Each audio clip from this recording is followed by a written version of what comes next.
हमने लीगल कार्रवाई जो करना है हमने मेमोरेंडम दिया है, और इसके ऊपर जो है ये एक बहुत बड़ी सियासत हो रही है बीजेपी सरकार की। ये जो ऑर्डिनेंस बिल पास किए हैं इसका हम विरोध करते हैं। इन्होंने जो है अपनी मनमानी चलाई है और बजरंग दल की, शिवसेना की आइडियोलॉजी हम पर ठोस रहे हैं। ये मुसलमानों के ऊपर और दलितों के ऊपर जुल्म कर रहे हैं। अगर इनको आस्था के ऊपर अगर कोई बात करना था तो 1964 में एक्ट ऑलरेडी आ चुका है। उस एक्ट के प्रकार जो है हम बराबर उस फॉलो कर रहे हैं। अगर ये ज़्यादती हो रही है, इनकी आस्था पर को तकलीफ़ हो रही है, हम ये नहीं कहते कि हम इज़्ज़त नहीं करते, इनकी आस्था की इज़्ज़त करते हैं। हम गाय नहीं काटते हैं, हम तो सिर्फ बैल की बात करें ना। कुरैशी ब्रदर्स जितने भी हैं वो बैल काटते हैं, गाय नहीं काटते हैं। इसका एक्ट तो ऑलरेडी 1964 में आ गया है। तो उस हिसाब से अगर कोई काट रहा है तो उसको कानूनी कार्रवाई होगी, उसको कानून देख लेगा। ये कौन अपने हाथ में कानून लेने वाले? ये तो जुल्म हो रहा ना मुसलमानों को और दलितों को। हर जगह पर जो है गाय कशी के नाम से मारा जा रहा है। ये कहाँ तक सही है? तो इस हिसाब से जो है अगर इनको बंद करना है, इनका एक सबसे बड़ा मुद्दा जो है एक्सपोर्ट है। बीजेपी सरकार जो है बहुत बड़े पैमाने में एक्सपोर्ट कर रही है। इनको जो है शॉर्टेज हो रहा है। ये शॉर्टेज होने के कारण से ये लोग सारे हिंदुस्तान में ये इसको लाना चाह रहे हैं, इस एक्ट को लाना चाह रहे हैं। इस बिल को पास करने का मकसद है इनको बड़ी मोटी रकम की कमाई हो रही है। ये इस कमाई की वजह से जो है ये चीज़ आस्था पर लाकर सियासत किया जा रहा है। तो ये चीज़ को हम बिल्कुल इसके खिलाफ हैं। अगर इनको रोकना है तो इनके खुद की पार्टी बीजेपी वालों ने गोवा में जो है एक्सपोर्ट कर रहे हैं, रोक के दिखाइए। और इनकी खुद की पार्टी जो है बीफ खा रही है, रोक के दिखाइए। अगर ये रोकेंगे तो इनकी पार्टी ख़त्म हो जाएगी। जहां इनका फ़ायदा है वहां वो बात नहीं करते हैं। अब यहाँ पे जो है जुल्म व ज़्यादती कर रहे हैं, हम इसके बराबर, हम इसके खिलाफ है। और उसके साहब ने बताया कि अब तक किसी पार्टी ने इस बारे में बात नहीं करी है और लोग इस चीज़ को जो है नज़रअंदाज कर रहे हैं। गौकशी का जो बिल लाया गया है, प्राइवेटाइजेशन कराया जा रहा है। जो ये बिज़नेस है आपका बीफ एक्सपोर्ट का, जैसे किसानों से बिज़नेस छीन कर अंबानी और अदानी के हाथ में देने की साजिश है, वैसे पहली बार मैं ये मानता हूँ पूरे इंडिया में किसी ने ये हाईलाइट किया है। वो हमारे सदर ने अभी भी हाईलाइट किया आपको कि ये एक साजिश है कि बिज़नेस जो दलित हैं, जो गरीब मुसलमान हैं, जो रायता हमारे किसान हैं, उनसे छीन कर वापस उन लोगों को दे दिया जाए जो एक्सपोर्ट करते हैं, और वो करोड़ों में एक्सपोर्ट करते हैं हर साल। अगर सरकार को वाकई इतनी दिलचस्पी है, और अगर सरकार जितना हम इज़्ज़त करते हैं अपने हिंदू भाई के धर्म की और उनकी आस्था की, अगर सरकार उतनी इज्जत करती है तो सरकार बैन लगाए बीफ के एक्सपोर्ट के ऊपर भी। आप ये बताएं कि यहाँ पर जो है गाय मम्मी बन जाती है, जैसे हमारे सदर साहब बता रहे थे, गोवा में और आसाम में यम्मी हो जाती है गाय। हर आदमी वहाँ खा रहा है, इनकी सरकारें चल रही हैं वहाँ पर। गोवा का चीफ मिनिस्टर जो बीजेपी का है वो कहता है कि आप कर्नाटका से जो है अब गाय आना ख़त्म हो गई, हमारे यहाँ शॉर्टेज हो रहा है, आप मत बंद करिए। तो क्या वो अरेस्ट करेंगे गोवा के चीफ मिनिस्टर को जो गाय मांग रहा है, जो बीफ मांग रहा है? चलिए वो गाय नहीं मांग रहे हो, बीफ मांग रहे हैं, तो क्या उसी बीफ की जो वो दरकार लगा रहे हैं वो अरेस्ट नहीं होंगे? और यहाँ कोई अगर बीफ की बात करे अरेस्ट हो जाएगा? तो ये जो पूरी की पूरी साजिश है वो सिर्फ एक बिज़नेस को प्राइवेटाइज करने की साजिश है। हमारा जो पेटिशन फाइल हुआ है, जिसके अंदर हमारे साथ बहुत सारे दलित भी हैं, हमारे साथ उसके अंदर कुरैशी भाई भी हैं हमारे, उसके साथ हमारे साथ क्रिश्चियन भी हैं, उसके अंदर हमारे साथ पेटिशन के अंदर और किसान भी साथ में जुड़ रहे हैं। हमने पेटिशन में ये बोला कि सुप्रीम कोर्ट ये कहता है कि जलीकट्टू हम इसलिए नहीं बंद कर सकते क्योंकि हमको बुलेट काट का या बफेलो का जो ब्रीड है उसको इम्प्रोवाइज़ करना है। तो जब आप जलीकट्टू बंद नहीं कर सकते ब्रीड को इम्प्रोवाइज़ करने के लिए, तो यहाँ पर आप ब्लैंकेट बैन कैसे लगा सकते हैं? क्या सिर्फ तमिलनाडु की गाय का आप ब्रीड वो बढ़ाएंगे, इंडिया में दूसरी गाय का नहीं बढ़ाएंगे? हमारे पार्टी का स्टैंड बहुत क्लियर है। हम सिर्फ ये जानते हैं कि लोगों की आस्था को हम सलाम करते हैं। आप गाय को बिल्कुल बैन करिए, जैसा हमारे सदर साहब ने बताया 1964 से बैन है, आप पूरा बैन लगाइए, आप ब्लैंकेट बैन लगा दीजिए। पर जो बीफ की बात आती है, जो हम निकाल कर ले आते हैं गोश्त बुलक का, जो हम बफेलो का लेकर आते हैं, जो ऑक्स का लेकर आते हैं, वो बेबुनियाद बैन है। हमारी पार्टी की सिर्फ ये डिमांड है कि आप उन लोगों की रोज़ी रोटी मत छीनें। कोर्ट से गुहार लगाइए, और हमने हाईकोर्ट को पहले ही कहा था, हमारा जो पेटिशन था, हमने जो उसमें लिखा, जो मेमोरेंडम था और पेटिशन दोनों में हमने बात साफ लिखी गई है कि ये कानून कहीं ना कहीं से ऐसा लगता है कि जो काऊ विजिलांटे हैं, वो लोग हैं जो गौरक्षा के नाम पर आतंक मचाते हैं, ये उनको लाइसेंस देने की दरकार थी।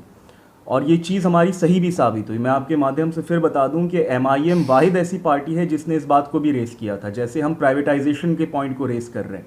हमने ये बात पहले बता दी थी और आज अफसोस की बात है कि अभी 4 या 5 दिन या हफ्ता भर हुआ है इस बिल को बने हुए, 3 केसेस कर्नाटका से आ चुके हैं। चिकमंगलूर से एक केस आ चुका है जहाँ पर एक गाड़ी में अटैक कर 30,000 रुपये चोरी किए गए। अब वो प्रूफ होता रहेगा कि किसने किया नहीं किया, पर आप यकीन मानिए जिन लोगों ने अटैक किया उन लोगों को कानूनन कोई सज़ा नहीं हो सकती है। बिल उनको प्रोटेक्ट करती है, उनको गौरक्षा के नाम पर प्रोटेक्शन मिल रहा है। दूसरा, मैंगलुरु के अंदर 4 दुकानें जलाई गई। वो पूरी की पूरी दुकानें जो थीं बीफ की थीं, उसके अंदर कोई गाय नहीं कटता था। गाय 1964 से नहीं कटता है, ये शायद हमारे चीफ मिनिस्टर नहीं जानते, पर उनको समझना चाहिए। वहाँ 4 दुकान जला दी गई। उस दुकान का कौन देगा खर्चा? 20,000 30,000 रुपये जीने वाले परिवार थे, वहाँ कौन उनका खर्चा दे पाएगा? तो ये जो लिंचिंग की आप बात कर रहे हैं, ये पूरा का पूरा बिल बनाया गया है ताकि जो लोग लिंच करते हैं उनको लाइसेंस दिया जाए। और उनको क्यों दिया जा रहा है? बेचारे वो भी जॉबलेस हैं, इस सरकार ने उनको रोड पर ला कर रख दिया है। तो उनको कुछ काम चाहिए ना बिजी रखने के लिए, तो ये सरकार उन बेचारों को वहाँ इस्तेमाल कर रही है। हमारे जो यंग बच्चे हैं इंडिया के, उनको वहाँ इस्तेमाल किया जा रहा है। जॉब तो दिया नहीं जा रहा, तो उनको वहाँ पे डालने की पूरी साजिशें हैं इनकी। जो ये क़ानून का स्लॉटिंग का जो क़ानून बना है, ये अमेंडमेंट से बना है। और अमेंडमेंट की ज़रूरत जब पड़ती है क़ानून बनाने में, किसी भी क़ानून बनाने में, जब कोई चीज़ की इमरजेंसी हो। ऐसी क्या इमरजेंसी आई थी इस गवर्नमेंट को, इस बीजेपी सरकार को, ऐसी क्या इमरजेंसी आई थी कि ऐसे अमेंडमेंट करके पास करना पड़ा? असेंबली थी, काउंसिल था, मना कर दिया, बावजूद उसके ये लोग चोरी से जाके इस बिल को इन्होंने एक्ट बना दिया। आने वाले दिनों में इसका मसला, जो आपने वो सवाल किया मुझे, अभी इसका जवाब मेरे साथियों ने, अभी हमारे सदर ने और हमारे जिया भाई ने भी इसका जवाब दिया है। आने वाले दिनों में, जैसा कि बताया जिया भाई ने भी, कि ऑलरेडी 3 केस हो चुके हैं मॉब लिंचिंग के, दुकानें जला दी गई, 3 केसेस हो चुके हैं। लेकिन उससे ज़्यादा बड़ा मसला जो है ना, वो होगा बेरोज़गारी का। बेरोज़गारी अब बढ़ने वाली है। इससे सिर्फ़ और सिर्फ मुसलमानों का और दलितों का नुकसान के साथ साथ सबसे बड़ा नुकसान इसमें जो है वो होगा किसान का, या ऑक्स हो, इस वही जानवर को वो लेके आके बेचते हैं जो उनकी ज़रूरत का नहीं होता है। आज उससे उन लोगों की, देखिए, वो बेच के वो दूसरा जानवर ख़रीदते हैं, सेहतमंद जानवर ख़रीद के लेके जाते हैं अपने कामों काज के लिए।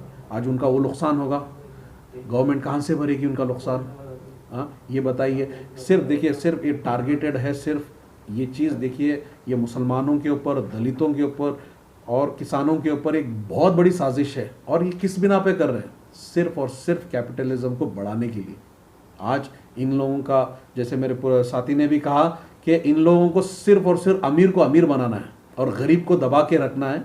आज ये लोग पूरी डेमोक्रेसी को मार रहे हैं। हिंदुस्तान के अंदर, जो हिंदुस्तान पूरे दुनिया में जानी जाती है सबसे बड़ी डेमोक्रेसी के नाम से, आज उसका खात्मा हो रहा है। डेमोक्रेसी आज खतरे में है।